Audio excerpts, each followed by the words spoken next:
So in this video I'm going to demonstrate how to create a HDR image in Photomatix Pro and then how to post-process it in Adobe Lightroom. You can use any piece of software to post-process it, really just use whatever you're familiar with. So the first thing we need to do is get the file, the picture that you want to edit, make into a HDR, and in this case I'm just going to import it right into Adobe Lightroom. Now, it's best to change the exposure on one file rather than take 3 different exposures on your camera, just so you get exactly the same image. And also, it's much quicker when you're out there shooting. I prefer to spend less time behind the camera and more time in front of the computer. You might think I'm weird for doing that, but anyway, here we are. So this is a photo of St. Peter Mancroft Church in Norwich, and the reason why you might want to turn this into a HDR is because the sky is quite blown out, and also the colours aren't very interesting.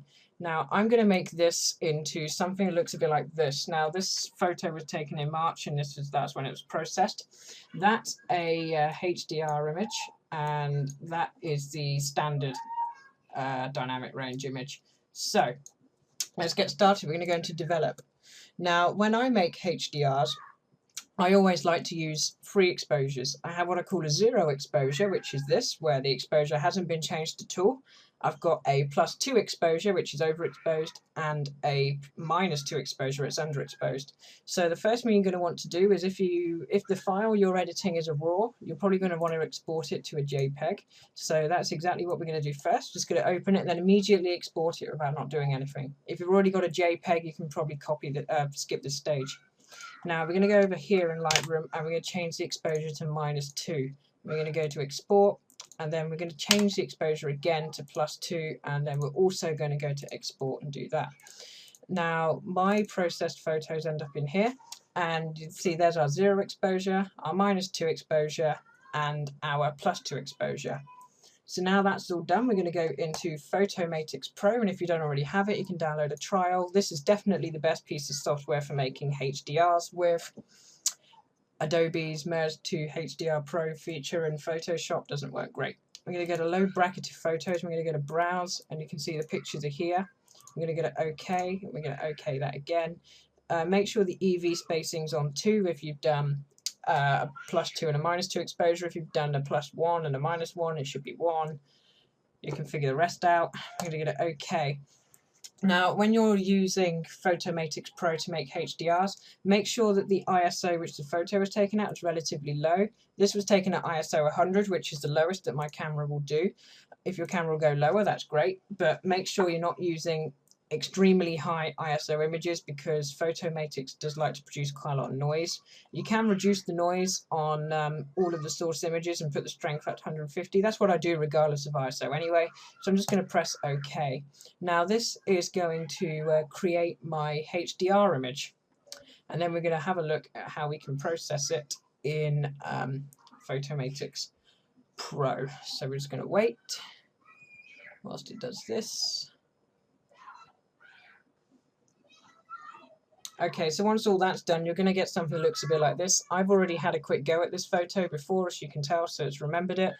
As default, though, with this image, you get something that looks like this, and it looks a bit washed out and not really very great. You have presets here which you can use. Some of them are really nice, some of them are really sickly. For example, actually that doesn't look too bad in my opinion, but this just looks horrendous. You'd never want to use this.